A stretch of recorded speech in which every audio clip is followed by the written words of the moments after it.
ये तकरीर मेरी आज की और दूसरी जगहों की तकरीरों से बिल्कुल अलग है, बिल्कुल अलग हटकर है। ये वाकयात मैंने आज तक किसी और तकरीर में अपनी 20-22 साल की जिंदगी में तकरीरी दौर में नहीं बताए, जो आज मैंने आपके सामने ये रखा है। वो हजरत हंज़ला रज़ी अल्लाह ताला अन्हु जिनकी शादी हुई है और आज पहली रात है, रुखसत होकर बीवी घर पे आई है। आज शादी हुई, आज पहली रात है, शौहर अपनी बीवी के साथ, हंज़ला अपनी बीवी के साथ सो रहे हैं। मियां बीवी के दरमियान जो ताल्लुक होता है वो भी कायम हो चुका है। इतने में जंग का ऐलान हो जाता है, जिहाद के लिए निकलने का ऐलान हो जाता है।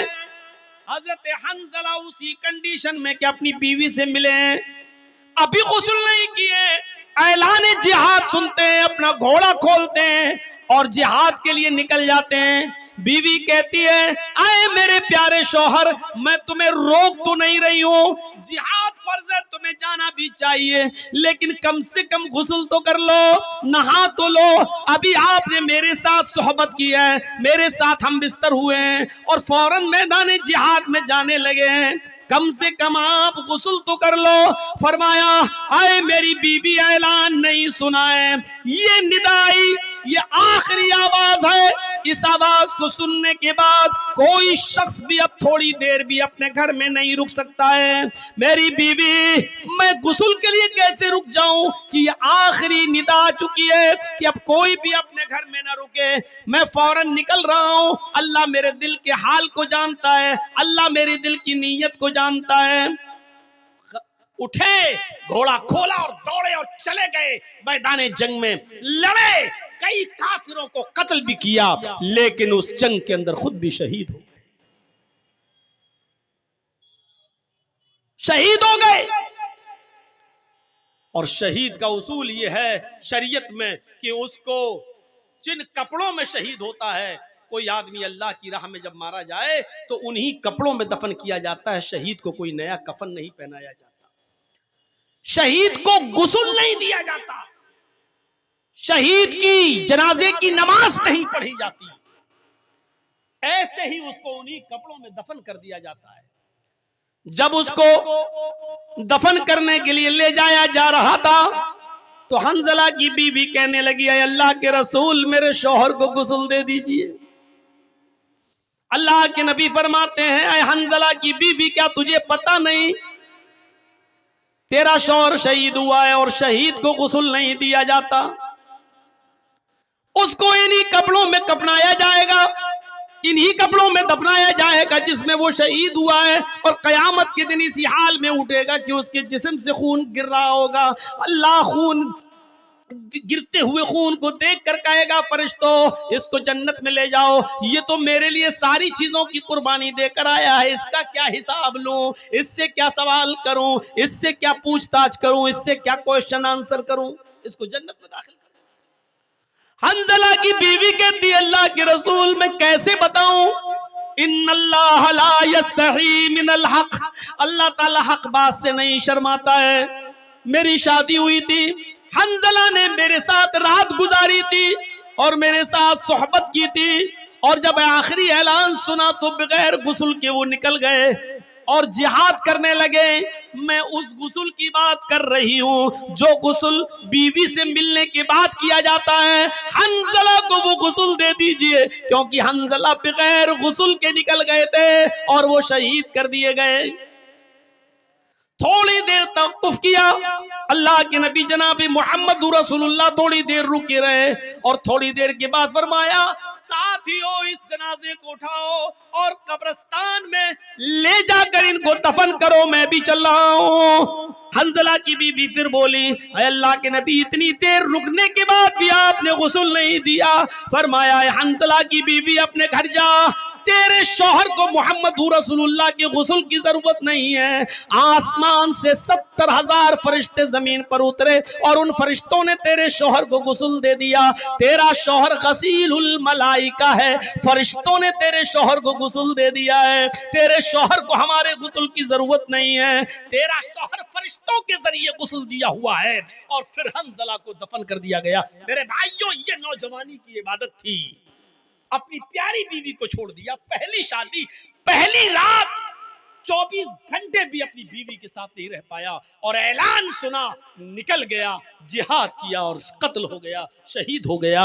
ऐसा नौजवान अल्लाह के अर्श के साए में होगा। वह शाबुन नशा फी इबादत रब्बी, वो उक़बा इब्ने नाफ़े जिसने इस्लाम का परचम लहराते लहराते, दाएं इस्लाम बाएं इस्लाम, पीछे इस्लाम, सामने समंदर, अल्लाह मैं दाएं देखता हूं तो तेरे नबी का झंडा लहरा रहा है, बाएं जहां जाता हूं तेरे नबी का परचम लहरा रहा है, पीछे मुड़ के देखता हूं और जहां जहां तक मैं गया हूं तेरे नबी का झंडा लहर चुका है, सामने समंदर है, अब मैं क्या करूं? यानी अब दुनिया में कोई चप्पा बाकी नहीं रहा, जहां तक हम गए इस्लाम ही इस्लाम, अब सामने समंदर है। आय अल्लाह, ये हमारे साथ 1500 नौजवान हैं जो घोड़े पे बैठे हुए हैं, ये सब इस्लाम का झंडा लहराना चाहते हैं। मैंने दाएं बाएं और पीछे तो इस्लाम लहरा दिया है, तेरे नबी का झंडा फहरा दिया है, लेकिन आगे समंदर है। आय अल्लाह, अब मैं क्या करूं? उसने समंदर के पास अपनी तलवारों को गाड़ा, समंदर के पानी से वुजू बनाया और वहीं पर नमाज पढ़ी पी। नमाज अदा करने के बाद कहने लगा वो नौजवान उक़बा इब्ने नाफ़े, आय अल्लाह, अगर मैं इस समंदर के बारे में जान जाऊं कि इस समंदर को पार करने के बाद भी तेरी कोई मखलूक रहती है, इस समंदर को क्रॉस करने के बाद कोई तेरी बस्ती आबाद है जहां तेरे बंदे रहते हैं, तो आय अल्लाह, अगर मुझे इस बात का इल्म हो जाए तो कसम है तेरे इज्जत व जलाल की, मैं अपने घोड़ों को समंदरों में डाल दूंगा और समंदर से तैरते तैरते उस बस्ती तक पहुंचने की कोशिश करूंगा और उस वक्त तक चैन के साथ नहीं सोऊंगा जब तक कि उस बस्ती में भी तेरे नबी जनाबे मुहम्मदुर रसूलुल्लाह का परचम न लहरा दूं। उक़बा इब्ने नाफ़े के अंदर ये कौन सा जज्बा था? इबादत का जज्बा। ये कौन सी इबादत थी? ये कौन सी रियादत थी? मेरे भाइयों, ऐसे ही इबादत करने वाले और हर वक्त नमाज की तरफ, हर वक्त इबादत की तरफ, अल्लाह की इबादत की तरफ जिनका दिमाग लगा हुआ है और जो इबादत में लगे हुए, ये लोग अल्लाह के अर्श के साए में होंगे। के अर्श के साए में हम और आप सर्दियों के दिनों में, दिसंबर की और जनवरी की सर्दी में जो अपने ऊपर से कंबल न हटा सके, जो लिहाफ की कुर्बानी न दे सके, जो अपनी नींद की कुर्बानी न दे सके और तसव्वुर किए बैठा हुआ है कि हम अल्लाह के अर्श के साए में होंगे, हमें जन्नत मिलेगी। मेरे भाइयों, जन्नत इतनी सस्ती और इतनी आसान भी नहीं है। दो चीजें, अदल इंसाफ करने वाला और दूसरा वो नौजवान जो अल्लाह अपने रब की इबादत में लगा हुआ है। अब तीसरी चीज पे आई है, वरजुलुन ज़करल्लाह खालियन फफाज़त ऐना वरजुलुन क़ल्बुहु मुअल्लकुन फिल मसाजिद। तीसरा वो आदमी जिसका दिल मस्जिद की तरफ लगा हुआ है, जिसकी तशरीह मैंने अभी हल्की सी की थी। जोहर पढ़ के आया, घर पे काम कर रहा, अभी टाइम है, हाँ अभी असर में टाइम है, बार बार घड़ी देख रहा है, बार बार सूरज देख रहा है, बार बार आसमान देख रहा है, बार बार कान लगा रहा है, अजान की आवाज तो नहीं आ रही, और जैसे ही असर की अजान हुई फौरन मस्जिद। असर पढ़ के आया, मगरिब की तरफ दिमाग लगा हुआ, फौरन मगरिब। मगरिब पढ़ के आया, घर पे कुछ खाना वाना खाया, बार बार उसका दिमाग, उसका दिल मस्जिद की तरफ लगा है, कब इशा हो, कब इशा हो, कब इशा हो। और जैसे इशा का वक्त हुआ फौरन मस्जिद में। इशा के बाद सो रहा है घर में, बार बार बीच में रात में आंख खुलती है, बार बार घड़ी देख रहा है, बार बार बाहर निकल के देखता कहीं फजर का वक्त तो नहीं हो गया है। और जैसे ही फजर की अजान का वक्त हुआ फौरन मस्जिद में। क़ल्बुहु मुअल्लकुन फिल मसाजिद, जिसका दिल लटका हुआ है मस्जिद। हजरत मुसअब रज़ी अल्लाह ताला अन्हु आमिर इब्ने अब्दुल्लाह इब्ने जुबैर का वाकया नकल करते हैं। हजरत मुसअब इब्ने उमैर हजरत आमिर इब्ने अब्दुल्लाह इब्ने जुबैर का वाकया नकल करते हुए कहते हैं कि वो सख्त बीमार, आखिरी सांसें ले रहे हैं, काफी कमजोरी और जिस्म में उनकी नकाहत है, कमजोरी है, और इतने में उनके कानों में अजान की आवाज जाती है। और नोट कीजिएगा, ये मगरिब की अजान है, मगरिब की अजान की आवाज उनके कानों में जाती है। अल्लाहु अकबर, अल्लाहु अकबर। अजान की आवाज सुनते ही आमिर इब्ने अब्दुल्लाह इब्ने जुबैर कहते हैं अपने घर वालों से, मुझे उठाओ और मस्जिद की तरफ लेकर चलो। बच्चों ने कहा, रे आपकी हालत देखिए क्या है, आप नहीं जा सकते, आप लेटे रहिए, ऐसे ही लेट के नमाज पढ़ लीजिए। आमिर इब्ने अब्दुल्लाह इब्ने जुबैर का जो जवाब था वो सुनिए। कहते हैं कि मेरे बच्चों, मैं अल्लाह के दाई की आवाज पर लब्बैक क्यों न कहूं। अल्लाह की तरफ बुलाने वाला दाई दावत दे रहा है नमाज की, मैं उसकी दावत पर लब्बैक कैसे न कहूं। मुझे थोड़ा सा सहारा दे दो, मुझे उठा दो और मुझे मस्जिद तक पहुंचा दो। बीमार हैं, आखिरी वक्त है, अभी आपको पता चल जाएगा उनका आखिरी वक्त भी है, किस कंडीशन में है वो। जब उन्होंने जिद की कि मेरे बच्चों देखो, कयामत के दिन में तुम सबका गरिमान पकड़ूंगा अगर तुमने मुझे मस्जिद में नहीं पहुंचाया। ये आवाज की अजान की आवाज मेरे कानों में पड़ गई। अब अल्लाह के दाई की आवाज पर लब्बैक कहना जरूरी है, मुझे मस्जिद में जाना है। अब उनकी जिद के आगे उनके बच्चों ने उनको उठाया, मोहल्ले के 2-4 लोग और आ गए, उन्होंने भी सहारा दिया और घर में किसी तरीके से उनको वुजू करवाने के बाद मस्जिद में दाखिल कर दिया। वो मस्जिद में दाखिल हो जाते हैं और जमात के साथ मगरिब की नमाज पढ़ने लगते हैं। और जब नमाज पढ़ते हैं तो आप अंदाजा लगा सकते हैं कि मगरिब की 3 रकातें होती हैं। वो बैठकर नमाज अदा कर रहे हैं, अभी 1 रकात ही वो नमाज अदा कर सके कि 1 रकात नमाज पढ़ने के बाद उनका इंतकाल हो जाता है। वो उसी मस्जिद के अंदर 1 रकात नमाज पढ़ने के बाद इंतकाल कर जाते हैं। अब आप अंदाजा लगा सकते हैं कि वो कितने बीमार रहे होंगे।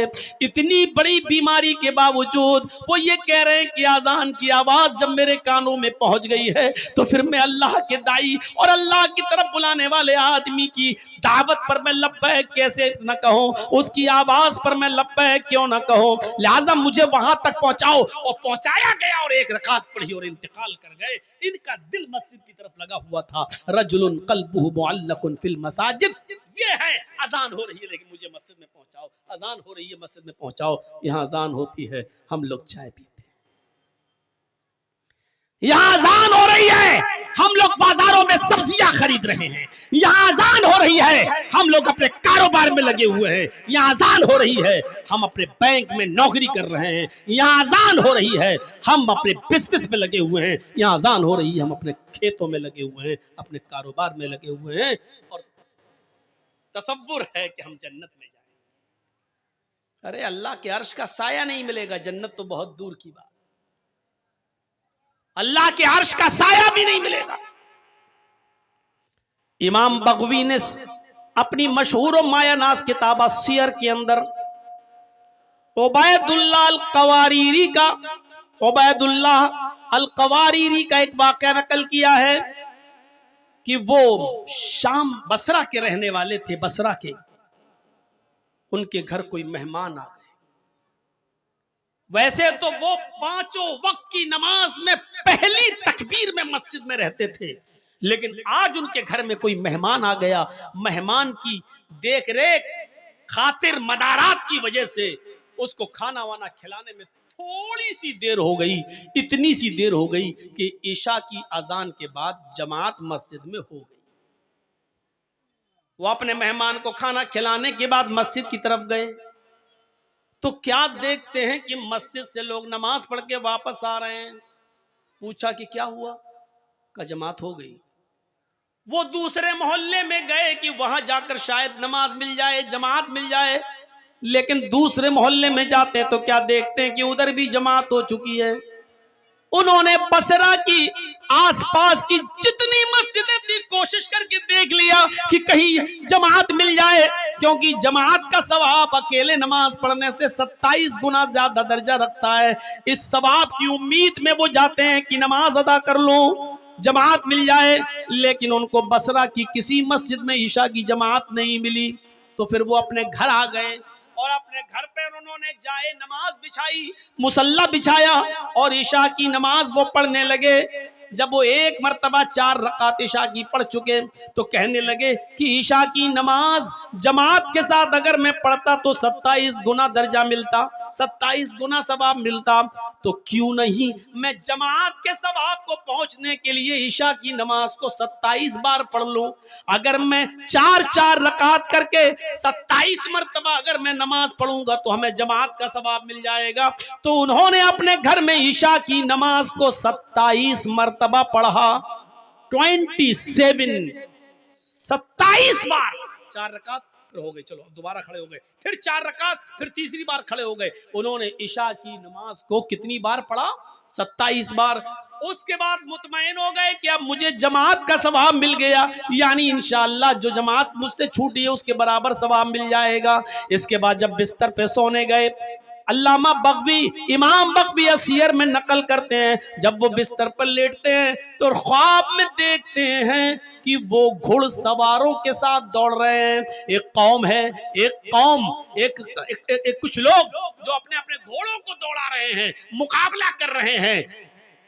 उबैदुल्लाह अल-क़वारीरी भी उस कौम के साथ अपने घोड़े को दौड़ा रहे हैं और क्या देखते हैं कि सारे लोग आगे आगे जा रहे हैं, सबके घोड़े मुझसे आगे दौड़ रहे हैं, मेरा घोड़ा सबसे पीछे की तरफ है। मेरे घोड़े से आगे एक और आदमी है, वो भी अपना घोड़ा दौड़ा रहा है। मैं उससे भी आगे निकलना चाहता था कि मैंने अपने घोड़े को एड़ लगाई, मैंने अपने घोड़े को ठोकर मारी, मैंने अपने घोड़े को कोड़ा मारा कि आगे निकले। तो मुझसे आगे जो सवारी था, मुझसे आगे जो घुड़सवार था, वो कहने लगा, आए उबैदुल्लाह, अपने घोड़े को एड़ मत लगाओ, अपने घोड़े को कोड़ा मत मारो, मुझसे आगे निकलने की कोशिश न करो। आए उबैदुल्लाह, तुम हमारे बराबर नहीं आ सकते हो, हमसे आगे निकलना तो बहुत दूर की बात, तुम कितना भी नया घोड़ा ले लो, अच्छे से अच्छा घोड़े पे बैठ जाओ, लेकिन तुम हमारे घोड़े से आगे नहीं निकल सकते। उबैदुल्लाह अल-क़वारीरी कहते हैं कि आखिर तुम ये बात कैसे कह रहे हो, मेरा घोड़ा तुम्हारे घोड़े से अच्छा है और फिर भी हम तुम्हारे घोड़े से आगे नहीं निकल पाएंगे, आखिर वजह क्या है? तो वो शख्स कहने लगा जो मुझसे आगे था, आए उबैदुल्लाह, तुम हमसे इसलिए आगे नहीं निकल सकते क्योंकि ईशा की नमाज हमने जमात के साथ पढ़ी है और तुमने ईशा की नमाज जमात के साथ नहीं पढ़ी। 27 मर्तबा नमाज पढ़ने के बाद भी वो दर्जा नहीं मिला जो जमात के साथ नमाज पढ़ने का मिला। वरजुलुन क़ल्बुहु मुअल्लकुन फिल मसाजिद, तीसरा वो आदमी मस्जिद, जिसका दिल मस्जिद की तरफ लटका हुआ है, वो आदमी अल्लाह के अर्श के साए में होगा। नमाज की तरफ ऐसा दिल होना चाहिए। अब चौथा आदमी की तरफ आइए, चौथे शख्स की तरफ आइए। 3 हो गए ना, बार बार गिना रहा हूं ताकि याद हो जाए। अदलो इंसाफ करने वाला अमीर, दूसरा वो नौजवान जो अल्लाह की इबादत में लगा हुआ है, और तीसरा वो आदमी जिसका दिल मस्जिद की तरफ लगा हुआ है, जो बार बार नमाज पढ़ के आता हो, दूसरी नमाज के लिए सोचता है। 3 आदमी हो गए। चौथा, वरजुलानी तहब्बा फिल्लाहि इज्तमा अलैहि व तफर्रका अलैहि, कितने लोग हैं जो आपस में एक दूसरे से नहीं बोलते लेकिन जाती दुश्मनी में, लेकिन चौथा आदमी अर्श के साए में कौन होगा? वो आदमी जो किसी का दोस्त होगा तो अल्लाह के लिए, और किसी से दुश्मनी की होगी तो अल्लाह के लिए। आपसे हमने दावत और तबलीग का काम किया, आपको हमारी बात पसंद आई, आप हमारे मुरीद बन गए, आप हमारी दोस्ती हो गई, आप हमारी बातें सुन रहे हैं, इसलिए आप जर्जी साहब आइए चाय पिला, क्यों? इसलिए कि हम कुरान और हदीस आपको सुनाते हैं, आप इसलिए हमारी इज्जत करते हैं। ये अल्लाह के लिए है। हमारा आपका क्या रिश्ता है, हमारा आपका क्या रिश्ता है, लेकिन ये मोहब्बत अल्लाह के लिए। और अगर हमने कोई बात बताई और आपको बुरा लगा और आप खड़े होकर कहने लगे हटो, तुम जैसे 50 मौलवी आते हैं, मैंने भी तुमसे बोलना छोड़ दिया, तो ये भी अल्लाह के लिए। क्यों? क्योंकि मैंने कुरान सुनाया, तुझे बुरा लग गया है और तुझे अच्छा नहीं लगता है, नहीं बताऊंगा आज के बाद तुझे बात, तुझे अगर तकलीफ हो रही है मेरी बात से तो नहीं जाऊंगा तेरे पास। तो अब हमने तुझे जो छोड़ा है वो भी अल्लाह के लिए, क्योंकि और कोई वजह नहीं। अगर ये चीज है हमारे और आपके अंदर, किसी से दोस्ती है तो अल्लाह के लिए, और किसी से दुश्मनी है तो वो भी अल्लाह के लिए, तो ऐसा शख्स भी अल्लाह के अर्श के साए में होगा। अगर हम आपको छोड़ रहे हैं तो अल्लाह के लिए है तब तो ठीक है, लेकिन आपको हम इसलिए छोड़ रहे हैं क्योंकि आपने मेरा पैसा मार लिया, आपने मेरा हक मार लिया, आपने मेरी जमीन और जायदाद पे कब्जा कर लिया, आपने हमें गाली दी, इसलिए हम आपको छोड़ रहे हैं। तो ये लड़ाई नहीं है। मोहल्ले वालों को, गांव वालों को चाहिए कि सुलह करा दें, मिलवा दें, क्योंकि कोई मुसलमान किसी मुसलमान से अगर 3 दिन से ज्यादा बात नहीं करता तो उसकी नमाज, उसकी रोजा, उसकी कोई फर्ज और कोई नफिल इबादत अल्लाह के यहाँ कबूल नहीं होती है। दोस्ती करो तो अल्लाह के लिए और दुश्मनी करो तो अल्लाह के लिए। किसी से दोस्ती हो तो अल्लाह के लिए और दुश्मनी हो तो अल्लाह के लिए। हजरत अली रज़ी अल्लाह तआला अन्हु एक यहूदी से लड़ रहे थे, तू मुझे मार दे या मैं तुझे मार दूं, चल, दोनों में लड़ाई हो रही, दोनों चल, तू तलवारें दोनों नहीं, हाथ से कुश्ती हो रही है। लड़ते लड़ते लड़ते लड़ते कभी अली ऊपर कभी अली नीचे, कभी यहूदी ऊपर कभी अली नीचे, कभी अली ऊपर यहूदी नीचे। मेरे भाइयों, इस तरीके से लड़ाई होते होते एक मौका आया कि हजरत अली ने यहूदी के सीने पर चढ़कर उसका गला दबा दिया और पकड़ के कस के और जोर से उसका गला दबाने लगे। यहूदी ने अपने मुंह में थूक जमा किया ऐसे करके और थूक दिया हजरत अली के मुंह पर। हजरत अली ने ऐसे थूक को साफ किया और गुस्सा आया हजरत अली को और ज्यादा, कमीना थूक रहा है, और कस के उसको दबाना चाहा। अभी तो जब दबा रहे थे, लेकिन जब उसने थूका तो और गुस्सा आ गया, लेकिन जब और गुस्सा आया तो उसको छोड़ दिया, कहा चल भाग जा, मैंने तुझे छोड़ दिया। वो पैरों पे गिर गया, कहने लगा अमीर आय अली, मेरी समझ में नहीं आ रहा, मैंने जब थूका तो देखा आपके चेहरे पर कि आपको और गुस्सा आया, अब मैंने भी समझ लिया इस गुस्से में तो आप नहीं बचेंगे, लेकिन जब आपको ज्यादा गुस्सा आया तो आपने मुझे छोड़ दिया, ये क्या बात है? हजरत अली ने कहा जब मैं तुझसे लड़ रहा था तो अल्लाह के लिए लड़ रहा था, मैं तुझे मारना चाहता था अल्लाह को खुश करने के लिए, लेकिन जब तूने मेरे चेहरे पर थूका और मेरे चेहरे पर थूक पड़ा तो मुझे और गुस्सा आया। तो ये गुस्सा अल्लाह के लिए नहीं था, ये मेरा जाती गुस्सा था। तो मेरे ऊपर थूका, तो ये मेरा जाती गुस्सा था। अगर इस गुस्से में तू मारा जाता तो वो अल्लाह के लिए लड़ाई नहीं होती, वो मेरा जाती इंतकाम होता, वो मेरा जाती बदला होता, और मैं जाती बदला नहीं लेता। जा, मैंने छोड़ दिया, अल्लाह के लिए लड़ रहा था तब तक ठीक था। अल्लाह के लिए लड़ाई लड़ रहे थे, जब उसमें जाती गुस्सा शामिल हुआ तो छोड़ दिया। तो जाती दुश्मनी नहीं होनी चाहिए। इन 4 चीजों को नोट करिए, क्योंकि 5वीं चीज जो हम बताने जा रहे हैं वो आज हमारे मुआशरे और समाज का सबसे बड़ा अलमिया बना हुआ है।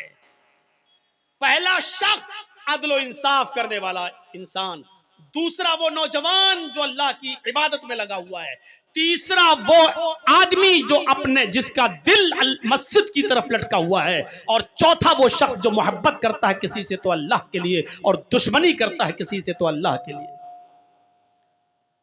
और 5वां, नौजवानों मुआशरे में सबसे बड़ी बुराई यही, वरजुलुन दातहु इम्रातुन ज़ात मनसबिन व जमाल फ़क़ाल इन्नी अख़ाफ़ुल्लाह। ऐसा आदमी जिसको किसी खूबसूरत हसीनो जमील औरत ने बुराई के लिए बुलाया, ज़ात मनसबिन, शरीफ घर की, व जमाल, और खूबसूरत। बदचलन औरतों के बारे में बात नहीं हो रही है, बाजारू औरतें, पेशावर औरतें, जिस्म फरोश औरतें, उनके बारे में बात नहीं हो रही। आपके इलाके की, आपके गांव की कोई शरीफ घर की औरत, ज़ात मनसबिन, हस्ब नसब वाली बेहतरीन शरीफ घराने की लड़की, व जमाल, और खूबसूरत औरत, अगर वो आपको बुलाती है कि आओ चलो हमारे साथ ये काम कर लो, ज़ात मनसब, पैसे वाली, दौलत वाली, यानी वो आपको पैसा भी दे रही है, वो आपको मौका भी दे रही है, वो आपको तन्हाई में भी ले जा रही है, उसके पास सारे इंतजाम है, वो कह रही है कि मेरा रूम अलग है, मैं पैसा भी दूंगी, मेरे साथ रहो, मेरे साथ खाओ, मैं खाना भी दूंगी, और मेरे साथ तुम गलत काम करोगे मैं तुम्हें इसकी उजरत भी दूंगी, और खूबसूरत भी है, ज़ात मनसबिन, यानी ऐसी औरत ने आपको बुलाया जो खुद अमीर है, जो खुद शरीफ है, जो खुद पैसे वाली है, और जो खुद बहुत ऊंचे घराने की है, और खूबसूरत और हसीन और जमील है। आपके पास कुछ नहीं लेकिन वो आपको दावत दे रही है, आपके पास मौका नहीं लेकिन वो मौका दे रही है, आपके पास तन्हाई की जगह नहीं लेकिन वो आपको तन्हाई की जगह दे रही है। ये सब कुछ होने के बाद फिर आपने ऐसी खूबसूरत, ऐसी हसीन और जमील, और ऐसी जात और मनसब और हसब और नसब वाली और ऐसी शरीफ औरत को देखकर कहा, हट चल भाग यहां से, इन्नी अखाफुल्लाह, मेरा रब मुझे देख रहा है, मैं अल्लाह से डरता हूं, मैं तेरे करीब नहीं जा सकता, मैं ये गलत काम नहीं कर सकता। ऐसी औरत की दावत का इनकार करने वाला और ऐसी औरत के दिल और इरादे को पूरा न करने वाला शख्स अल्लाह के अर्श के साए में होगा, अल्लाह के अर्श के साए में होगा। इमाम इब्ने सीरीन का नाम सुने, बहुत बड़े बुजुर्ग गुजरे हैं, बहुत खूबसूरत थे, बहुत हसीन और जमील थे। ये जिस बस्ती में रहते थे बज़ाज़ी का काम करते थे, कपड़े की गठरी को सर पे लाद कर गली गली मोहल्ले मोहल्ले में जाकर बेचा करते थे, और किसी मस्जिद के इमाम भी थे, लेकर गली गली बेचा करते थे। उस इलाके में एक अमीर ज़ादी बेवा औरत रहती थी, उसका शौहर मर चुका था, उसकी काफी लौंडियां थी, बांदियां थी, खादिमा थी, यानी बहुत पैसे वाली थी, बहुत अमीर थी, अमीर ज़ादी, अमीर की बेटी थी वो, लेकिन उसका शौहर मर गया था, और वो अपनी बांदियों, अपनी नौकरानियों के जरिए गांव में, मोहल्ले में और आसपास के इलाके में ऐसे नौजवानों को तलाश करवाती थी अपनी नौकरानियों से कि कोई खूबसूरत नौजवान मिले तो उसको हमारे पास लेकर आओ, और वो उनके साथ गलत काम करती थी। एक बांदी ने, उसकी एक नौकरानी ने अपनी मालिका से कहा, इस बेवा औरत से, कि एक इमाम है, बहुत खूबसूरत है, हसीन और जमील है, नौजवान हैं, कहो तो मैं उनको तुम्हारे पास लेकर आऊं, कपड़ा बेचते हैं। तो कहा ठीक है, उसको लेकर आओ। इमाम इब्ने सीरीन के पास ये बांदी गई, वो कपड़ा लादे हुए थे, उनसे कहने लगी कि मेरी मालिकन है, वो आपसे कपड़ा खरीदना चाहती हैं, लेकिन वो बहुत पर्दे वाली है, बाहर नहीं निकलती हैं, वो अपने घर पे तुम्हें बुला रही हैं और आपसे वहां कपड़ा खरीदना चाहती हैं। इमाम इब्ने सीरीन रहमतुल्लाह अलैह उस औरत के पास जाते हैं, बांदी बाहर रह जाती है, और उस बेवा औरत ने उनको अपने घर के अंदर बुला लिया। ये कपड़ा दिखाने लगे, देखो बहन, देखो देखो, कपड़ा खोल खोल के उनको दिखाने लगे, और उसको तो कपड़ा लेना ही नहीं था। जब उसको कपड़ा लेना नहीं था तो वो दिल लगी की बातें करने लगी, बहलाने फुसलाने की बातें करने लगी, उनको अपनी तरफ माइल करने लगी और कहने लगी मुझे कपड़ा खरीदना ही कब है, आइए मेरे करीब होइए और मेरे साथ जिमा कीजिए, मेरे साथ हम बिस्तरी कीजिए। इमाम इब्ने सीरीन ने सारे कपड़े की गठरी बांधी और उसको पैक करके रखा, और फिर उनको वाज करने लगे, नसीहत करने लगे, इन्नल हम्दुलिल्लाह नहमदुहु व नस्तईनुहु व नस्तगफिर, पूरा खुतबा दे डाला, और जिना की मजम्मत पर कुरान की आयतें पढ़ पढ़ के उसको बताई, और बहुत सी बातें बताने के बाद जहन्नम का अजाब, कब्र के अजाब के बारे में बताया, सब कुछ सुनाया, लेकिन उस बेवा औरत पर कोई फर्क नहीं पड़ा, उसने कुछ नहीं देखा।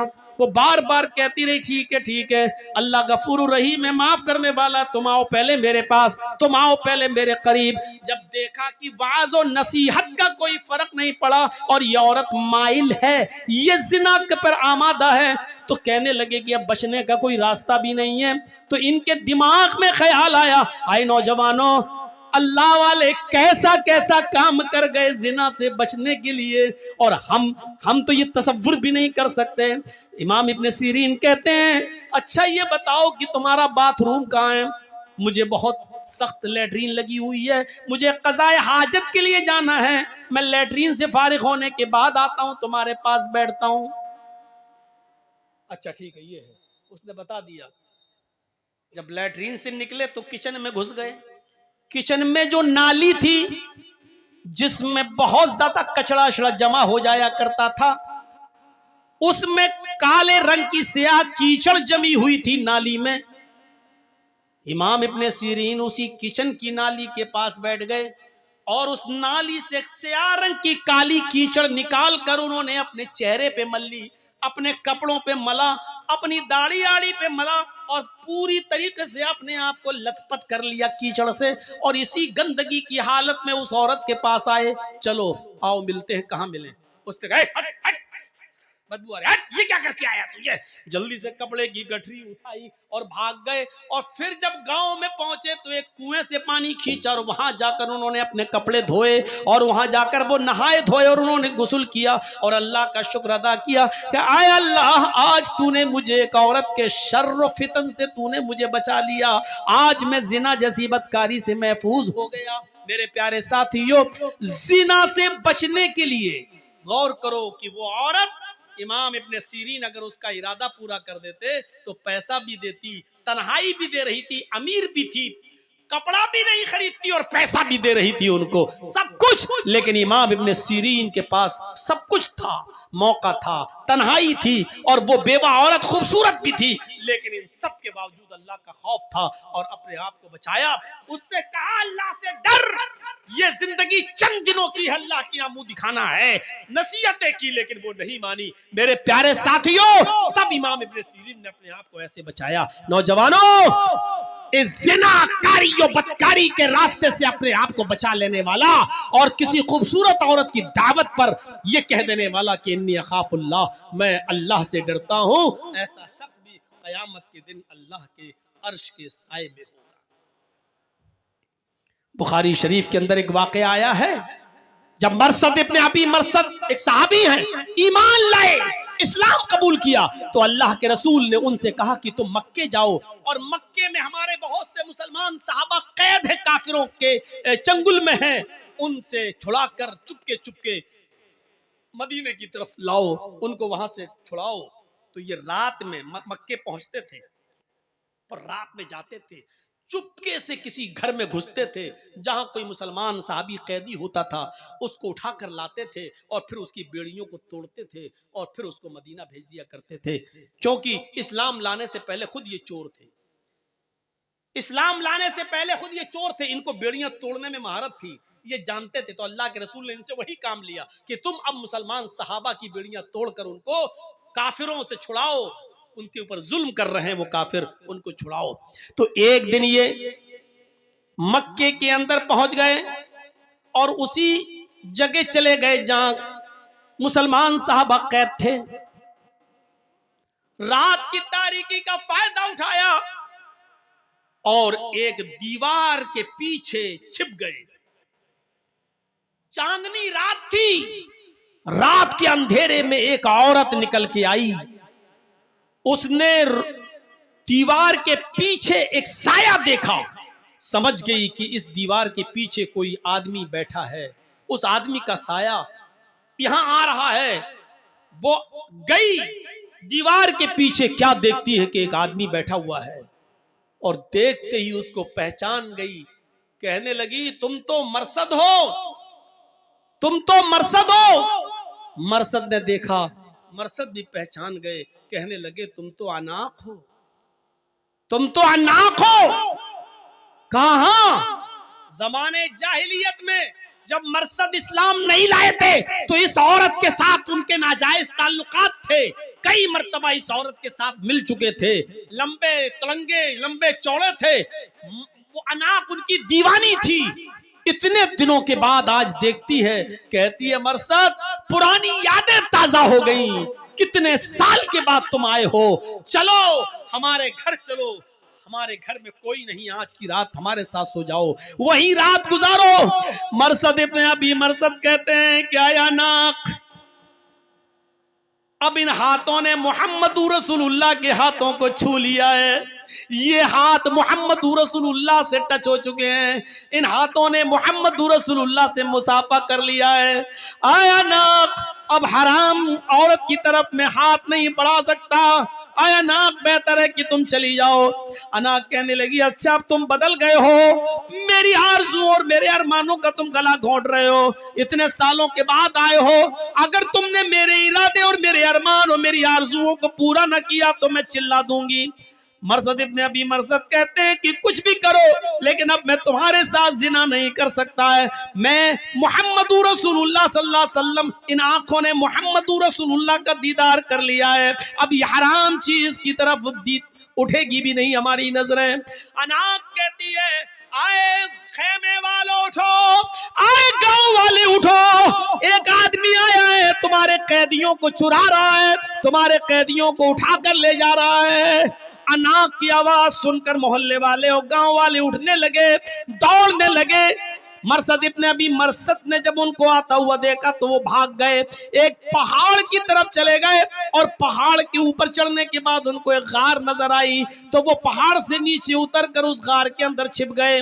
वो लोग पहाड़ के ऊपर तक आए, उनको गार का दरवाजा नहीं दिखाई दिया। उन्होंने, गांव वालों ने उस पहाड़ के ऊपर खड़े होकर पेशाब भी किया। मरसद इब्ने अबी मरसद कहते हैं, बुखारी की रिवायत है, वो पेशाब कर रहे थे और उनका पेशाब हमारे सर पर आ रहा था। वो पेशाब कर रहे थे और उनका पेशाब हमारे सर पर गिर रहा था, लेकिन मैं टसमस नहीं कर रहा था। अगर मैं थोड़ा बहुत हिलता तो वो मुझे पहचान लेते और देख लेते। मैं ऐसे ही छुपा रहा, यहाँ तक कि कुछ देर के बाद वो सब चले गए। रात काफी हो गई और वो सब चले गए। अनाक भी चली गई ये सोचकर कि अब तो मरसद इब्ने अबी मरसद भाग गया है। फिर थोड़ी देर के बाद मैं गार से निकला और फिर मैं अपने काम में लग गया। इसके बावजूद मैंने एक आदमी को उठाया, उसको अपने कांधों पर लादा, लेकिन वो बहुत भारी आदमी था, हम उसको लेके चल नहीं पा रहे थे। वो बार बार उसको उठाते और वो मुझे थका देता। थोड़ी देर के बाद हम जब उसके गांव से बाहर निकले तो मैंने उसकी पैरों की बेड़ियां तोड़ी और उसके हाथों की बेड़ियां तोड़ी और उसको लेकर अल्लाह के नबी के पास आया। अल्लाह के नबी मुहम्मद रसूलुल्लाह को पूरा वाकया सुनाया। अय अल्लाह के नबी सल्लल्लाहु अलैहि वसल्लम, ऐसा ऐसा मामला है, अनाक हमारी पुरानी दोस्त है, उससे हमारे जमाने जाहिलियत में बड़े अच्छे ताल्लुकात थे, उसके साथ मैं जिना भी कर चुका हूँ, उसके साथ मेरा उठना बैठना सब कुछ था, उसके घर पे रहता था। अय अल्लाह के नबी, क्या इस्लाम लाने के बाद मैं उससे निकाह कर सकता हूँ? क्या मैं उसको अपनी बीवी बना सकता हूँ? आप इजाजत दीजिए कि मैं अनाक को अपनी बीवी बना लूं। अल्लाह के नबी सल्लल्लाहु अलैहि वसल्लम खामोश रहे कि आए मरसद इंतजार करो, अल्लाह रब्बुल आलमीन की तरफ से अगर कोई हुक्म होता तो मैं तुम्हें बताता हूं कि तुम अनाक से निकाह कर सकते हो या नहीं निकाह कर सकते हो। यहां तक कि अल्लाह रब्बुल आलमीन ने कुरान में आयत नाजिल फरमा दी कि अज़ानी ला यनकिहु इल्ला ज़ानियतन औ मुशरिकतन, कोई जानी किसी जानिया ही से निकाह कर सकता है और किसी मुशरिका से ही, और कोई जानिया औरत किसी जानी मर्द से ही निकाह कर सकती है, या जानी या मुशरिक मर्द से निकाह कर सकती है। आए मरसद, तुम ईमान ला चुके हो, तुम मोमिन हो चुके हो, और किसी मोमिन के लिए जायज नहीं है कि किसी जानिया और बदचलन औरत से, किसी जानिया और मुशरिका से निकाह करे। लिहाजा अल्लाह ताला ने तुम्हें अनाक के साथ निकाह करने से मना कर दिया है। तुम अनाक को अपनी बीवी नहीं बना सकते हो। मेरे प्यारे साथियों, गौर करो किस तरीके से अपने आप को जिना से बचाया। जंगल में मौजूद बड़ी खूबसूरत औरत अनाक, दोस्ती भी रह चुकी है जमाने जालियत में, और वो कह भी रही है मेरे घर में कोई नहीं है, चलो। अकेला, तन्हाई का मौका, दिल के सारे दरवाजे खुले, पूरा चांस और पूरा मौका भी दे रही है। लेकिन मरसद इब्ने अबी मरसद क्या कह रहे हैं? अल्लाह से डर, मैंने अल्लाह के रसूल के हाथों को छुआ है, अब ये किसी हराम चीज को नहीं छू सकते हैं। ये लोग अल्लाह के अर्श के साए में होंगे। लिहाजा वो नौजवान, वो आदमी जिसको किसी खूबसूरत लड़की ने बुराई के लिए बुलाया और उसने ये कह दिया कि मैं अल्लाह से डरता हूँ, इन्नी अखाफुल्लाह, तो ऐसा शख्स भी कयामत के दिन अल्लाह के अर्श के साए में होगा। 5 चीजें हो गई, 2 चीजें और रह गई, इनका भी खुलासा कर दूं। वरजुलुन तसद्दक़ बिसदक़तिन फअख़फ़ाहा, किसी ने अगर सदका किया, किसी को दिया चुपके से, इतने चुपके से दिया कि दाएं हाथ से दिया बाएं को भी खबर ना हो। तो ऐसा शख्स जो चुपके चुपके किसी को सदका करता है, किसी की गरीब की मदद चुपके से करता है, ऐसा शख्स भी अल्लाह के अर्श के साए में होगा।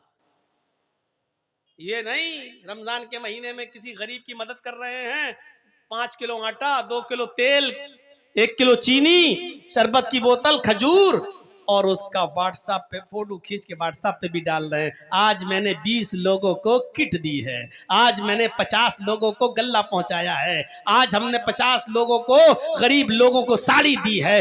मेरे भाइयों, ऐसे लोग अर्श के साए में नहीं होंगे जो अपने नेकियों की नुमाइश करते फिरे और जिसको दे रहे हो उसको भी जलील करते फिरे बेचारे को। अरे किसी गरीब को दे दो, ना तुम्हारी बीवी को पता चले, ना जिसको दे रहे हो उसके बारे में किसी को पता चले कि उस बेचारे की मदद की है, उसका पर्दा रहने दो। इस तरीके से दो दाएं हाथ से कि बाएं को भी खबर ना हो, यानी कानो कान, हमारे जबान में बोला जाता है ना, कानो कान किसी को खबर ना हो, इस तरीके से सदका करो। बुखारी की एक रिवायत है कि एक शख्स कहता है, आय अल्लाह आज की रात में सदका करूंगा और मैं चुपके से दूंगा, किसी जरूरतमंद को दूंगा। फिर वो रात में उठा और चुपके से निकला और उसने एक जरूरतमंद को रात में देखा, उसके हाथ में उसने अपना सदका, अपना ज़कात का माल, अपना सदका का माल उसको दे दिया। सुबह जब वो मार्केट की तरफ गया तो रास्ते में बातें हो रही थी, कुछ लोग कह रहे थे, देखो अल्लाह का नेक बंदा बेचारा रात में किसी को सदका देने के लिए निकला, वो चाहता था कि किसी गरीब को दूं लेकिन किसी चोर को दे दिया उसने। इसने कहा अल्लाह मेरी नीयत तो नहीं थी चोर को देने की, मेरी नीयत तो थी गरीब की मदद करने की, लेकिन अब धोखे से चोर के पास पहुंच गया तो मैं क्या कर सकता हूं। अल्लाह आज मैं फिर निकलूंगा और किसी गरीब की मदद करूंगा। दूसरे दिन वो फिर रात में निकला चुपके से, आज फिर किसी गरीब आदमी को उसने देखा जो रात में मौका, उसने पूछा तुम जरूरतमंद हो? कहा हाँ, उसने सदके का माल उसको दे दिया। सुबह होकर रास्ते में फिर बातें हुई कि देखो आज भी बेचारा धोखा खा गया, कोई निकला और किसी गरीब की मदद करना चाहता था लेकिन धोखा खा गया। आज तो उसने एक बहुत बड़े अमीर के हाथ में पैसा पकड़ा दिया, आज तो बहुत बड़े अमीर की मदद कर दी, जबकि सदका तो गरीब के लिए है लेकिन धोखा खा गया, उसने अमीर को दे दिया। इसने कहा अल्लाह मैं किसी गरीब की मदद करना चाहता था लेकिन आज भी धोखा खा गया, पता नहीं क्या हो रहा है। अय अल्लाह मेरे किसी के चेहरे पर तो लिखा नहीं है कि कौन अमीर कौन गरीब। अब मेरे पास और भी सदके का माल है, आज की रात में निकलूंगा तो मेरी मदद करना और किसी मुस्तहिक तक पहुंचा देना, जो मुस्तहिक हो, जो उसका जो गरीब हो। अय अल्लाह मैं चुपके ही से दूंगा, इस तरह दूंगा कि किसी तीसरे को पता नहीं चलना चाहिए। वो रात की तारीकी में तीसरे दिन भी निकला और जब तीसरे दिन निकलता है तो फिर किसी गरीब को ढूंढता है तो क्या देखता है कि एक औरत बैठी हुई है, मायूस है, परेशान हाल है। ये उस औरत के पास गया, कहता बहन इतनी रात में तुम अकेली मजबूर नजर आती हो। उसने कहा कि मैं बहुत मजबूर औरत हूँ, मेरी मजबूरी का फायदा मत उठाओ, रात के अंधेरे में मेरे साथ मजबूरी का फायदा मत उठाओ, जाओ यहाँ से। उसने कहा मैं मजबूर ही इंसान को देख रहा हूँ, 2 दिन से मैं बराबर धोखा खा रहा हूं, ये लीजिए। उसने चुपके से सदके का माल उस औरत को दे दिया। खुश था कि आज तो मेरा सदका किसी अच्छी जगह पहुंच गया, किसी सही जगह पे चला गया। सुबह होती है तो जैसे ये मार्केट की तरफ गया, लोगों में चर्चे हो रहे थे, तुम्हें मालूम है? कहा नहीं। कहा क्या हुआ? कहा अल्लाह का नेक बंदा आज भी बेचारा सदका करने निकला और किसी गरीब की मदद करना चाहता था, लेकिन आज उसने एक बदचलन और बदकार औरत को सदका कर दिया, अपना माल किसी जानी और बदचलन औरत को दे दिया। उसका काम रात में रोजाना निकलने का है और कस्टमर तलाश करके जिस्म बेचती है, उनसे पैसा लेती है। इसने कहा अल्लाह मुझे सवाब नहीं मिले तो गुनाह भी मत देना, इसलिए कि मेरी नीयत तो अच्छी थी गरीब की मदद करने की, लेकिन मैं 3 दिन धोखा खा गया और अब मेरे पास ज़कात का सदके का सारा माल भी खत्म हो गया।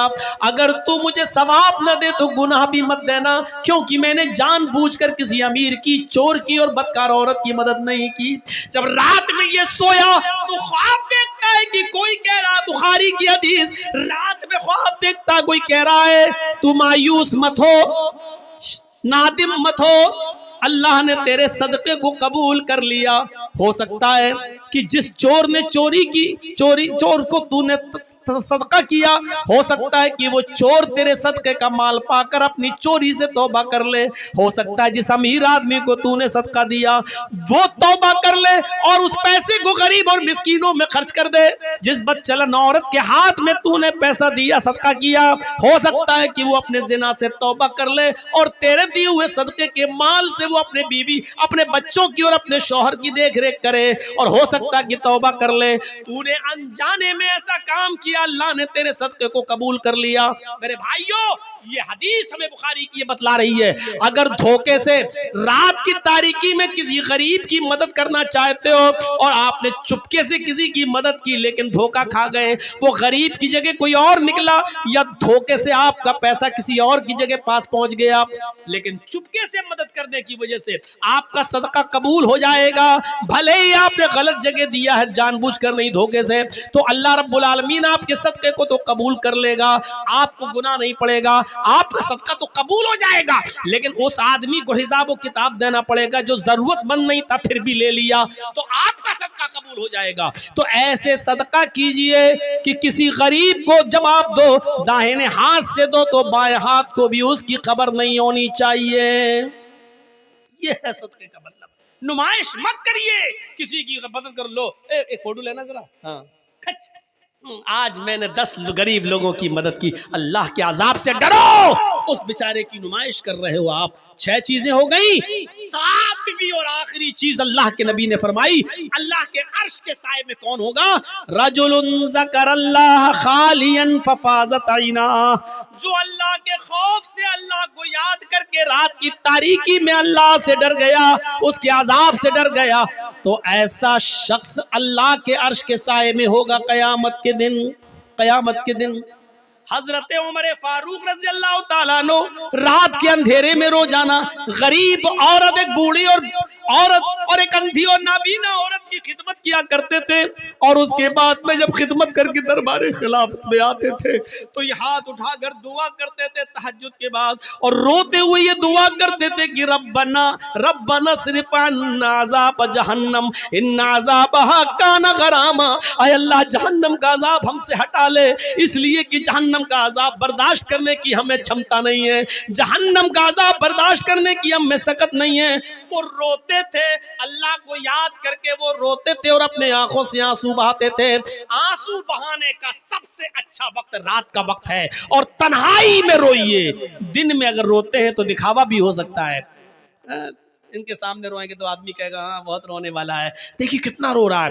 रात की तारीकी में और अकेले में रोइए और अपने रब को बनाइए और दुआ मांगिए, रब्बना सिर्फ अज़ाब जहन्नम इन्ना अज़ाबहा काना गरामा, इलाहुल आलमीन तू जहन्नम के अजाब से हमको नजात अता फरमा, ऐ अल्लाह जहन्नम के अजाब से हमको बचा ले, इन्ना अज़ाबहा काना गरामा, कि तेरा अजाब बहुत ही ज्यादा सख्त और चिपटने वाला है। ये दुआ मांगते रहो और आंखों से आंसू बहाते रहो। अल्लाह के नबी सल्लल्लाहु अलैहि वसल्लम ने जिक्र व अस्कार की बड़ी फजीलत फरमाई है, और याद रखिए उड़ते बैठते चलते फिरते दुआएं पढ़ते रहा करो।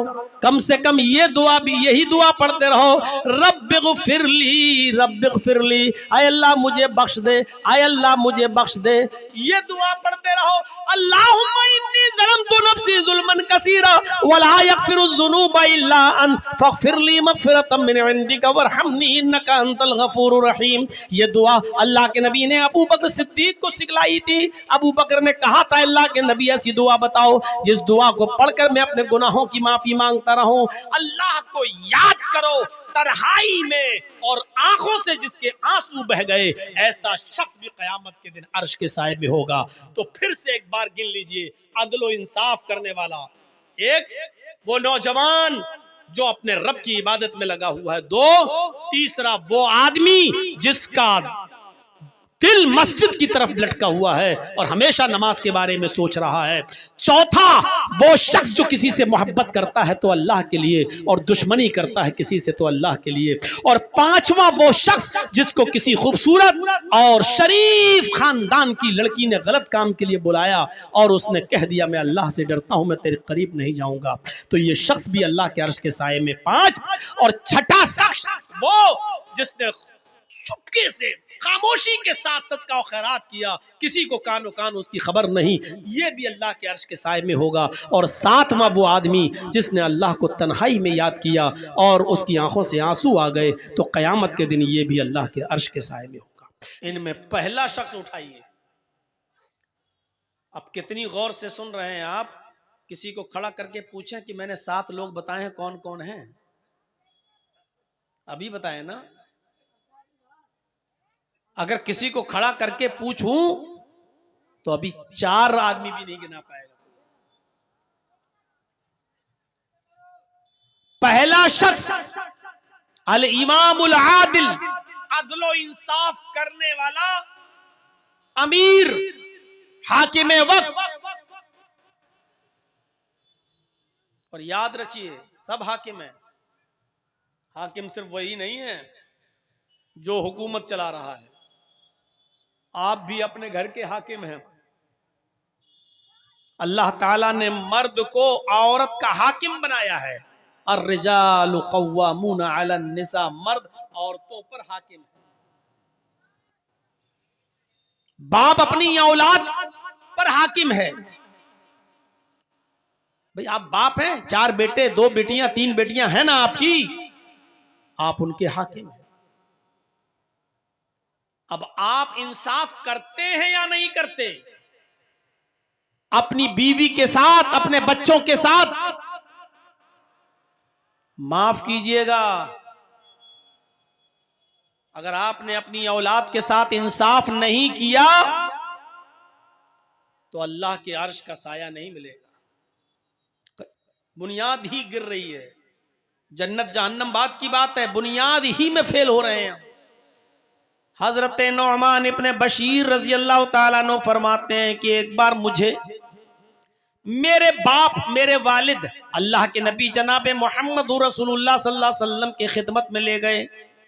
अल्लाह के नबी सल्लल्लाहु अलैहि वसल्लम के पास ले गए। कौन? नौमान इब्ने बशीर के बाप। नौमान इब्ने बशीर फरमाते हैं कि मुझे मेरे बाप हाथ पकड़ कर लेकर गए और अल्लाह के नबी सल्लल्लाहु अलैहि वसल्लम की खिदमत में पहुंचे और अल्लाह के नबी मोहम्मद रसूलुल्लाह सल्लल्लाहु अलैहि वसल्लम से फरमाने लगे, आय अल्लाह के नबी, हाजा इब्नी, ये मेरा बेटा है। आय अल्लाह के नबी, ये मेरा बेटा है। मेरे पास एक गुलाम है जो मेरा गुलाम है, वो गुलाम मैं अपने बेटे को गिफ्ट कर रहा हूं, वो गुलाम मैं अपने बेटे को दे रहा हूं, वो गुलाम आज के बाद मेरे बेटे का होगा। अय अल्लाह के नबी सल्लल्लाहु अलैहि वसल्लम, आप गवाह बन जाइए कि मैं अपने बेटे को गुलाम दे रहा हूं। बाद में अगर कोई झगड़ा हो, कोई उस पर दावा ठोके, तो आप गवाही दे दीजिएगा कि नहीं, मेरे सामने नौमान इब्ने बशीर के बाप ने अपना गुलाम अपने बेटे को दिया था।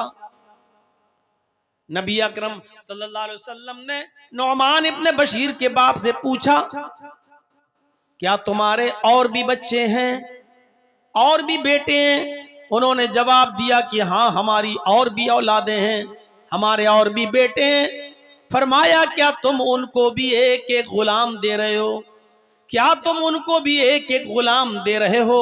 नौमान इब्ने बशीर के बाप ने फरमाया, नहीं, मैं सिर्फ अपने इसी एक बेटे को, एक गुलाम है, वो मैं इसको हिबा कर रहा हूं, वो मैं इसको दे रहा हूं। अल्लाह के नबी जनाब मोहम्मद रसूलुल्लाह सल्लल्लाहु अलैहि वसल्लम फरमाते हैं, फिर अपने इस बच्चे से भी वो गुलाम ले लो।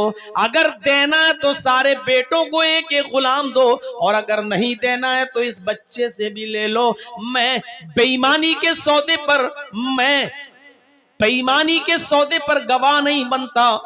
मुझे गवाह बनाना है तो ईमानदारी के साथ गवाह बनाओ, सबको एक एक गुलाम दो, और अगर एक एक गुलाम सबके लिए नहीं है तो अपने बेटे से भी वो गुलाम ले लो, नौमान इब्ने बशीर को भी मत दो। ये अदल होना चाहिए बाप का। कितने लोग हैं आप बाप होंगे, 4 बच्चों के, 5 बच्चों के, 6। गौर करें, जमीन और जायदाद का बंटवारा, गौर करें। क्या आपने वसीयत की? आपके 2 बेटे हैं, 2 बेटियां हैं, आपके मरने के बाद बेटों ने वरासत ले ली, क्या आपकी बेटियों को भी हक मिला? मसला याद रखिएगा, बाप की जिंदगी में औलाद का कोई हक नहीं है। बाप की जिंदगी में औलाद का कोई हक नहीं है। अगर वो अपनी जिंदगी में बंटवारा करता है कोई बाप, तो जितना बेटे को देगा उतना ही बेटी को भी देगा। जितना बेटे को देगा उतना बेटी को भी देगा। हाँ, अगर बाप ने जिंदगी में बंटवारा नहीं किया तो बाप की वरासत बाप के इंतकाल के बाद जब तकसीम होगी तो जितना बेटे को मिलेगा उससे आधा बेटी का भी हक बनेगा। लेकिन वरासत मरने के बाद तकसीम होगी तब। लेकिन आपने वसीयत की कि मेरे इंतकाल के बाद मेरे बेटों का जितना बने बेटों को देना, मेरी बेटी का जितना बने उन बेटियों को देना। क्या आपने वसीयत की? अगर जमीन और जायदाद के बंटवारे में अमानतदारी नहीं हुई, बेटों के साथ बेटियों को हक नहीं मिला, बहनों को हक नहीं दिया आपने, आपके मरने के बाद आपकी बीवी को हक नहीं मिला, तो याद रखिए कयामत के दिन अर्श का साया नसीब नहीं होगा। साया अर्श का मिलेगा ही उस शख्स को जो अदल इंसाफ कर रहा होगा।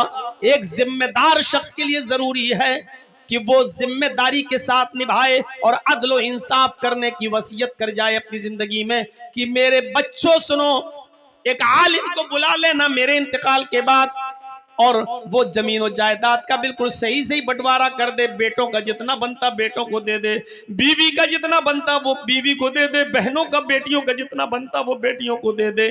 मेरे मरने के बाद मेरी बहन का जितना बनता वो बहन का हक दिया जाए। अगर आपने ये अदल से काम नहीं लिया तो याद रखिएगा, सबातु युज़िल्लुहुमुल्लाहु फी ज़िल्लिही यौम ला ज़िल्ला इल्ला ज़िल्लुहु अल इमामुल आदिल। कयामत के दिन जो 7 किस्म के लोग अल्लाह के अर्श के साए में होंगे उनमें हम नहीं होंगे, क्योंकि हमने अपनी औलाद के साथ अदल इंसाफ का मामला नहीं निभाया। अगर आप हाकिम वक्त हैं तब तो और ज्यादा जिम्मेदारी बढ़ जाती है कि अपनी रियाया के साथ और आवाम के साथ और पब्लिक के साथ अदल करें, वरना बहुत भयानक अंजाम होगा। गस्सान का बादशाह शाह गस्सान, जिसका नाम जबला इब्ने अयहम है, बहुत बड़ा बादशाह है गस्सान का, ईसाई है, इस्लाम से मुतासिर हो गया, इस्लाम की तालीमात से मुतासिर हो गया, प्रभावित हो गया और सोचने लगा कि अब मैं इस्लाम कबूल कर लूं तो बेहतर है, क्योंकि इस्लाम दिन पे दिन बढ़ता जा रहा है, इस्लाम के अंदर खूबियां ही खूबियां नजर आ रही हैं। लेकिन वो समझ रहा था कि मैं तो ईसाइयों का बादशाह हूं और कई मर्तबा उमर से टक्कर ले चुका हूं, उमर मुझसे नाराज होंगे, अमीरुल मोमिनीन उमर फारूक मुझसे गुस्सा होंगे, पता नहीं मैं इस्लाम कबूल करने चाहूं तो वो मेरे इस्लाम को माने भी या ना माने, कहीं मेरी गर्दन न उड़ा दें। इसलिए शाह गस्सान अपना एक कासिद, अपना एक दूत, अपना एक एलची लेटर लिखकर, खत लिखकर अमीरुल मोमिनीन के पास भेजता है। गस्सान का बादशाह जबला इब्ने अयहम एक लेटर लिखता है और अपने दूत के जरिए, अपने कासिद के जरिए वो लेटर भिजवाता है कि हजरत उमर फारूक से ये पूछो कि शाह गस्सान जबला इब्ने अयहम, गस्सान का बादशाह जो ईसाई है, वो इस्लाम कबूल करना चाहता है, क्या मेरी इस्लाम में एंट्री होगी या नहीं होगी। उसने एक कासिद को भेजा कि अब पता चल जाएगा मेरे कासिद के साथ उमर क्या सलूक करते हैं, मेरे भेजे हुए दूत के साथ उमर क्या सलूक करते हैं। अगर अच्छा सलूक किया तो ठीक, मैं इस्लाम ले आऊंगा, और नहीं तो फिर मैं ईसाई बना रहूंगा। जब वो कासिद, वो दूत हजरत उमर फारूक के पास आया और अमीरुल मोमिनीन को वो लेटर दिया, हजरत उमर ने उस लेटर को पढ़ा और पढ़ने के बाद उसी लेटर पर जवाब लिखवा दिया कि तुम फौरन चले आओ और इस्लाम कबूल कर लो। इस्लाम कबूल करने के बाद तुम्हारे ऊपर कोई नुकसान नहीं है, तुमसे कोई इंतकाम नहीं लिया जाएगा, तुमसे कोई बदला नहीं लिया जाएगा। शाह गस्सान ने जब जबला इब्ने अयहम ने ये लेटर पढ़ा तो बड़ा ताज्जुब करने लगा कि हजरत उमर फारूक रज़ी अल्लाह ताला अन्हु ने इतनी आसानी के साथ मेरे इस्लाम कबूल करने की बात मान ली और पुरानी दुश्मनी सब भूल गए। उसको हजरत उमर की ये सादगी पसंद आई। उसने अपने 500 घुड़सवारों को लिया, 500 साथियों को लिया और अपने घोड़ों पर बैठकर वो मदीने की तरफ सफर करने लगा।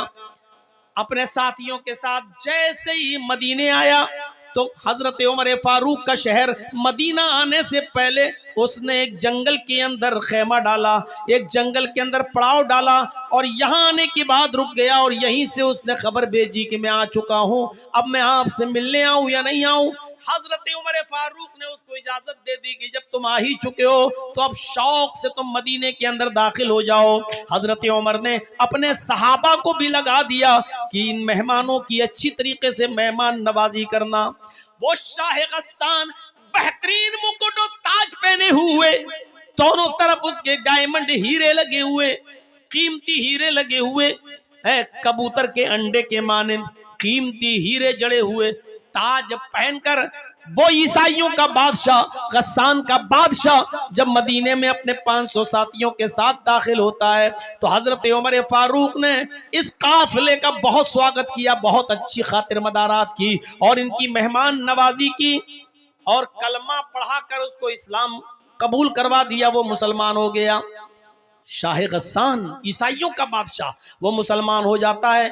जो चीज मैं आपको बताना चाहता हूं वो सुनते रहिए नौजवानों। ये तकरीर मेरी आज की और दूसरी जगहों की तकरीरों से बिल्कुल अलग है, बिल्कुल अलग हटकर है। ये वाकयात मैंने आज तक किसी और तकरीर में अपनी 20-22 साल की जिंदगी में तकरीरी दौर में नहीं बताए जो आज मैंने आपके सामने ये रखा है। वो शाह गस्सान जब मदीने में दाखिल होता है 500 साथियों के साथ और इस्लाम ले आता है, हजरत उमर फारूक उसकी इज्जत और खातिर मदारात कर रहे हैं। इन्हीं दिनों में हज का सीजन शुरू हो जाता है, इन्हीं दिनों में हज का सीजन शुरू हो जाता है। मदीने से लोग मक्के की तरफ हज करने जा रहे हैं। हजरत उमर फारूक ने शाह गस्सान से जबला इब्न अयहम से कहा कि क्यों ना आपको भी हज का मौका मिल रहा है, तुम भी चलो और तुम भी हज कर लो। हम लोग जा रहे हैं हज करने के लिए, आए गस्सान के बादशाह, तो मैं भी हज मुबारक हो और मैं चाहता हूं कि तुम भी मेरे साथ हज करने के लिए चलो। वो भी तैयार हो गया और शाह गस्सान जब तैयार होता है हज करने के लिए रवाना हुआ अपने साथियों के साथ। और ये सब लोग जब मक्के में पहुंचे तो अलग अलग हो गए। चलो जाओ, अब तवाफ के बाद मिलेंगे, उम्रे के बाद मिलेंगे, बाद में मुलाकात होगी। हजरत उमर भी तवाफ करने लगे और खाने काबा पहुंचने के बाद शाह गस्सान भी तवाफ करने लगा। एक खूबसूरत लुंगी पहने हुए था एहराम की शक्ल में, ऊपर एक चादर डाले हुए था और बेहतरीन किस्म की एक लुंगी पहने हुए था। बादशाह था, चूंकि वो पैसों की उसके पास कोई कमी नहीं थी। वो तवाफ करने लगा। दौरान तवाफ एक नौजवान सहाबी से, जो एराबी था, जो देहाती था, वो नौजवान सहाबी भी तवाफ कर रहा था। भीड़ ज्यादा होने की वजह से इस नौजवान आदमी का पैर शाह गस्सान की लुंगी के ऊपर रख गया। ऐसे वो तवाफ हो रहा था तो ऐसे वो पैर से लुंगी दब गई, शाह गस्सान की लुंगी दब गई। शाह गस्सान जब आगे बढ़ा तो उसकी लुंगी खुल गई। शाह गस्सान की लुंगी खुल गई।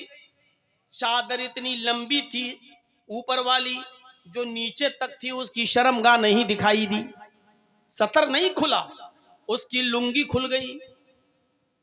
इसने जल्दी से, नौजवान ने, इस मुसलमान सहाबी ने जल्दी से उसकी लुंगी उठाकर उसको दी कि भाई गलती से, धोखे से मेरा पैर तुम्हारी चादर पर, तुम्हारी लुंगी पर रख गया।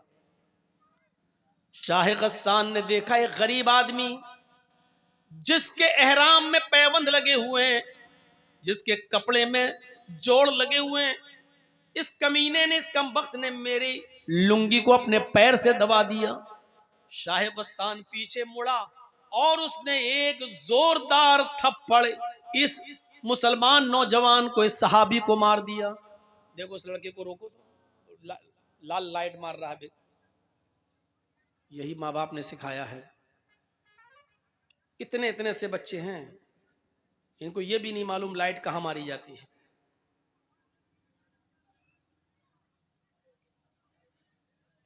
उसने एक जोरदार थप्पड़ इस नौजवान को, इस देहाती मुसलमान सहाबी को मारा।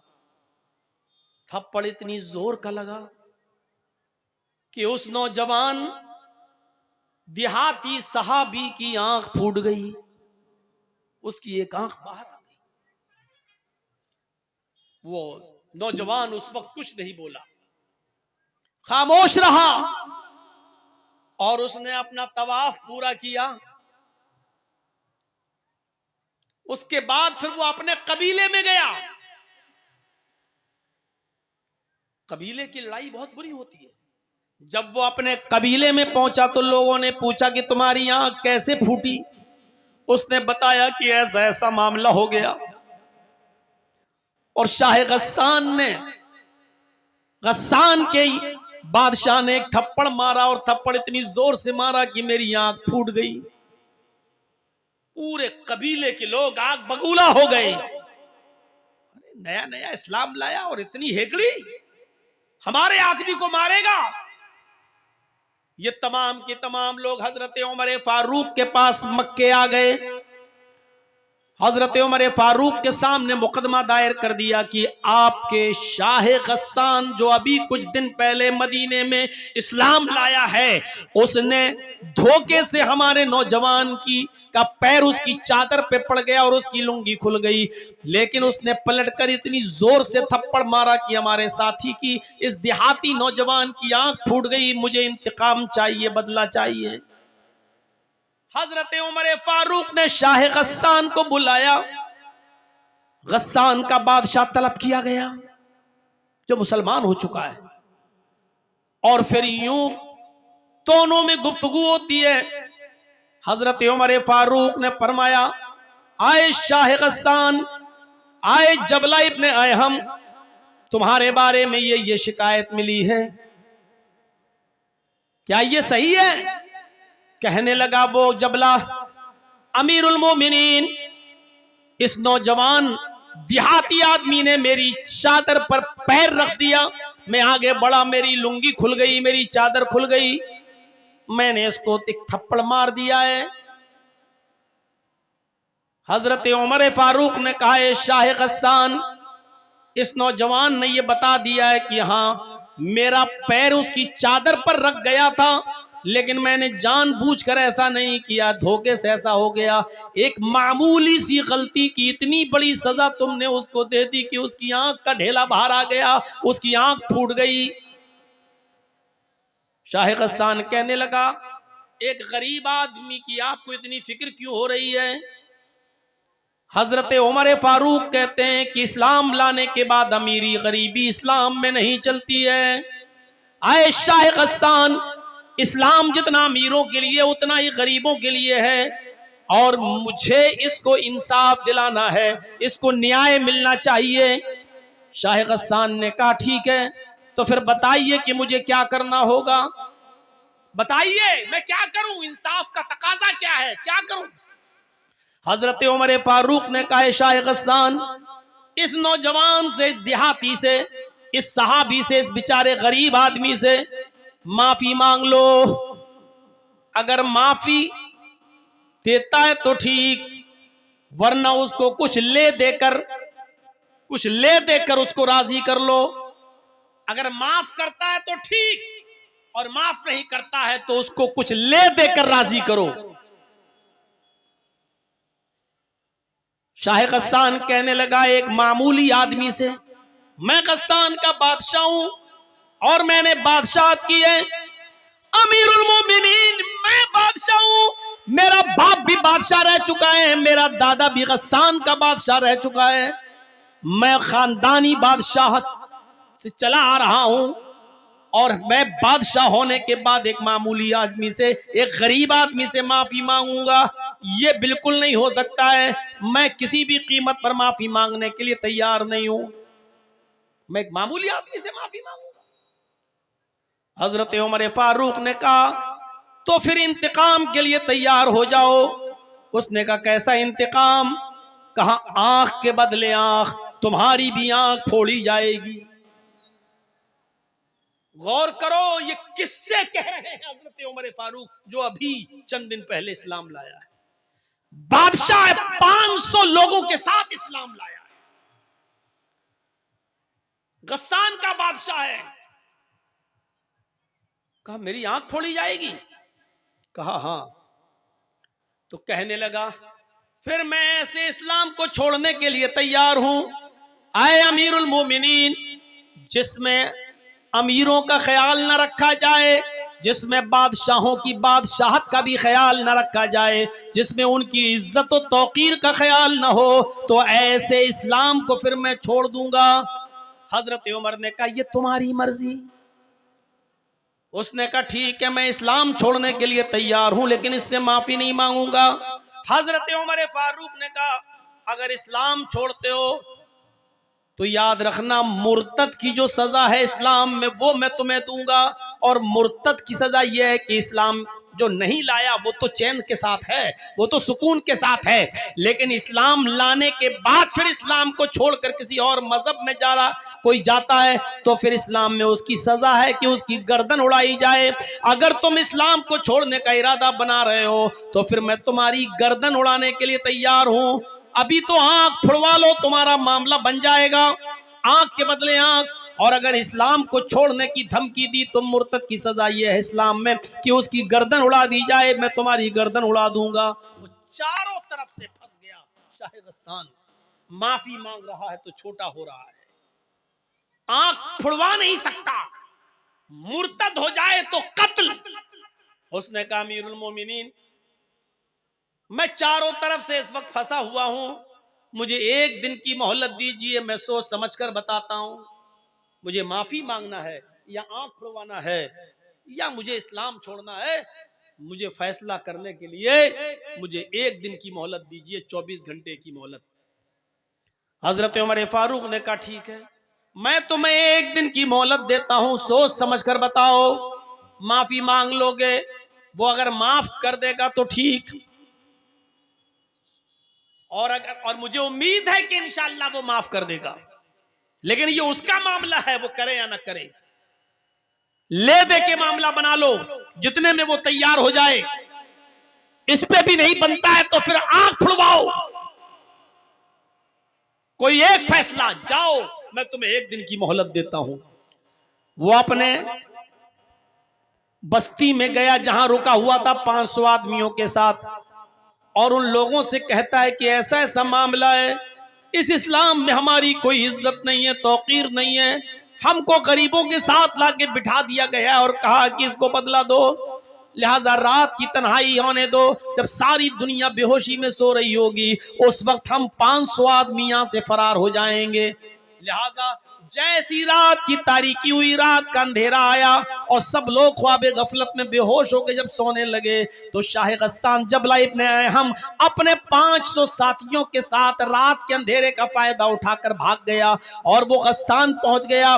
मेरे प्यारे साथियों, हजरत उमर फारूक ने उसकी कोई परवाह नहीं की। 500 लोग चले गए जाए, लेकिन इंसाफ का मर्डर नहीं होना चाहिए, अदल बाकी रहना चाहिए। इस्लाम की तालीम यही है कि इंसाफ कायम रहे, एक गरीब आदमी को, एक गरीब नौजवान को भी इंसाफ मिलना चाहिए। हजरत उमर फारूक ने कहा नौजवान वो गया गया, 500 आदमियों को भी ले गया, कोई परवाह नहीं, अल्लाह का शुक्र है कि मैंने अदल को बचाया, मैंने न्याय को बचाया, मैंने इंसाफ को बचाया। मेरे भाइयों, ऐसा अदल करने वाला अमीरुल मोमिनीन हजरत उमर फारूक जैसा शख्स कयामत के दिन अर्श के साए में होगा। ऐसे ही लोगों के बारे में अल्लाह के नबी ने फरमाया कि 7 किस्म के लोग कयामत के दिन अल्लाह के अर्श के साए में होंगे। उस दिन अल्लाह के अर्श के साए के अलावा कोई दूसरा साया नहीं होगा। अल इमामुल आदिल, पहला शख्स अदल इंसाफ करने वाला, हुक्मरा हाकिम वक्त, अमीर जो घर का भी जिम्मेदार हो। कबीले बनु मखजूम की एक औरत जिसका नाम फातिमा था, चोरी में पकड़ी गई, अल्लाह के रसूल के पास लाई गई। नबी अकरम सल्लल्लाहु अलैहि वसल्लम ने फरमाया इसकी चोरी इतनी ज्यादा है कि हद को पहुंच रही है, इसका हाथ काट डालो। लोगों ने कहा अमीर घर की है, बड़े ऊंचे और इज्जतदार घराने की औरत है, अगर इसका हाथ कट गया तब तो नाक ही कट जाएगी उस खानदान की, उस कबीले की। नबी अकरम के सबसे करीबी और सबसे चहीते सहाबी हजरत उसामा के पास